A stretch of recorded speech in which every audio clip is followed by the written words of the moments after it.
आज हम आप लोगों को दशहरा अथवा विजयदशमी पर निबंध लिखना बताएंगे। तो पहले रूपरेखा क्या क्या लिखेंगे देख लेते हैं।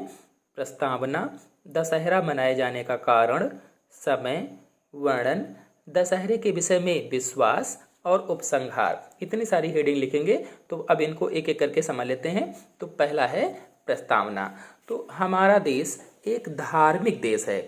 यहाँ प्रत्येक माह में त्यौहार मनाए जाते हैं।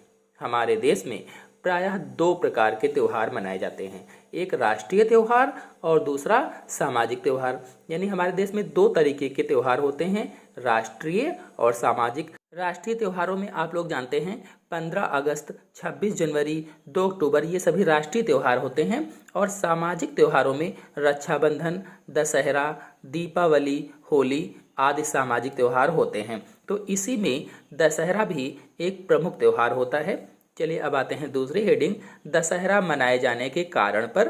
तो इस पर्व को मनाए जाने के अनेक कारण हैं, बहुत सारे कारण हैं इसके।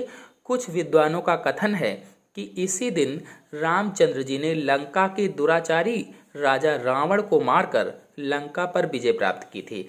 राजा रावण जो था, राक्षस था, इसको मार करके राम ने लंका पर विजय प्राप्त की थी। अतः उस शुभ दिन की यादगार में आज भी हम इस पर्व को मनाते हैं। कुछ विद्वानों का मत है कि यह पर्व वर्षा ऋतु के पश्चात इस शुभ दिन को क्षत्रिय लोग अपनी सेना सुसज्जित करने के लिए विजय यात्रा निकाला करते थे। यानी अपनी सेनाओं को सुसज्जित करते थे, इसलिए विजय यात्रा निकालते थे, इसलिए मनाया जाता है। अब आते हैं समय पर। तो यह पर्व क्वार मास की शुक्ल पक्ष की दशमी को बड़ी धूमधाम से मनाया जाता है। क्वार मास की शुक्ल पक्ष की दशमी को बड़ी ही धूमधाम से मनाया जाता है।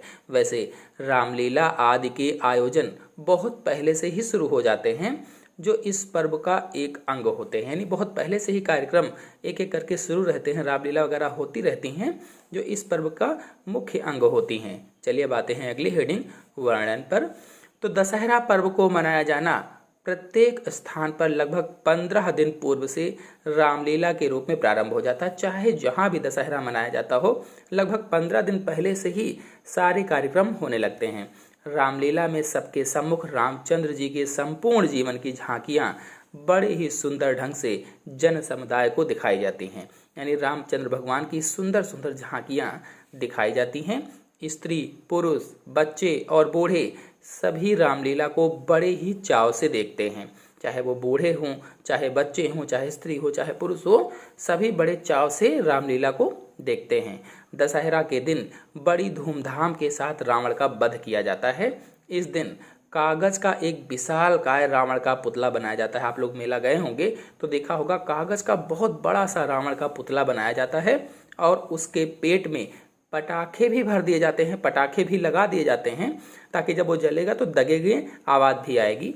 सायंकाल के समय उसमें आग लगा दी जाती है। जब सारा मेला समाप्त हो चुका होता है तब उसमें आग लगा देते हैं। आतिशबाजी की भयानक आवाज़ से वातावरण कुछ क्षण के लिए प्रकंपित हो जाता है और इतनी तेजी के साथ आतिशबाजी होती है, उसमें जो पटाखे वगैरह लगे होते हैं, कि वातावरण प्रकंपित हो जाता है, कंपित होने लगता है कह लीजिए। क्षत्रिय लोग दशहरा के दिन अपने शस्त्रों का पूजन करते हैं और जो क्षत्रिय होते हैं, जो ठाकुर होते हैं, वे अपने शस्त्रों का पूजन करते हैं। इस दिन राजा लोगों की सवारी बड़ी धूमधाम से निकाली जाती है या निकलती है।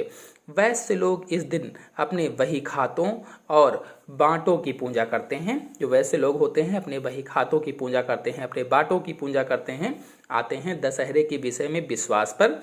तो दशहरे के दिन नीलकंठ का दर्शन शुभ माना जाता है। जो नीलकंठ पक्षी होता है उसका दर्शन इस दिन शुभ माना जाता है, उसको देखना शुभ होता है। कुछ लोगों का ऐसा कथन है कि दशहरे के दिन नीलकंठ छिप जाता है। बिहारी जी के विचार में भी इसी कथन को सत्य कहा गया है। काल दशहरा बीती है, छाड़ी मूरख जिय लाज, दुरत फिरत कत द्रुमन में, नीलकंठ बिन काज। आते हैं उपसंहार पर। वास्तव में यह त्यौहार एक महान त्यौहार है। हमको इसके उद्देश्य को समझना चाहिए। यह त्यौहार हमको एकता का पाठ पढ़ाने के लिए तथा समाज में प्रेम और बंधुत्व की भावना उत्पन्न करने के लिए मनाया जाता है। यह पर्व हमारे सम्मुख राम का आदर्श रखकर हमको वह प्रेरणा भी देता है कि शत्रु एवं अत्याचारी को समूल नष्ट कर देना चाहिए। यानी जो राम भगवान थे वो शत्रु रावण को समूल रूप से नष्ट कर दिए थे। अत्याचारी था रावण, शत्रु था उनका, उसको मार दिए थे।